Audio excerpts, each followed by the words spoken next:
Hi, this is Blackie Lawless, and you're visiting the set of The Crimson Idol. We're here doing preliminary photos for the album cover, but this is also the set for the videos as well. This is the story of Jonathan Steele. He's a boy that grows up in a lower middle class family. He has one older brother, Michael. Michael is the apple of the parents' eye. And Jonathan is, for all intents and purposes, the invisible boy.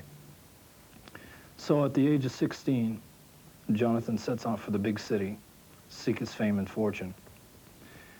And I must preface this by saying that Jonathan is a musician.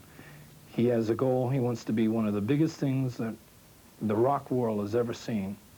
So he goes to this imaginary place called the Arena of Pleasure, which could be New York, London, LA.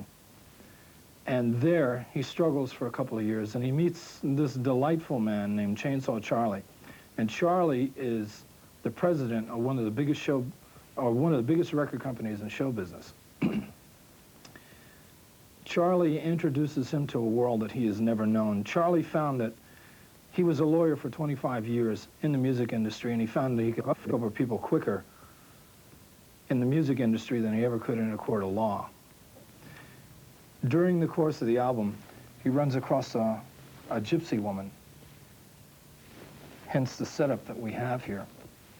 She tells his fortune to him, past, present, and future.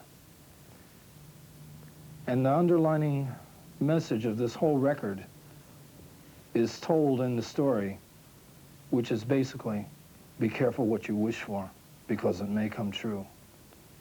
Jonathan goes on, he succeeds, he becomes one of the biggest things the world has ever seen, but it does not give him what he wants. And ultimately, he assumes that he will go out with a bang.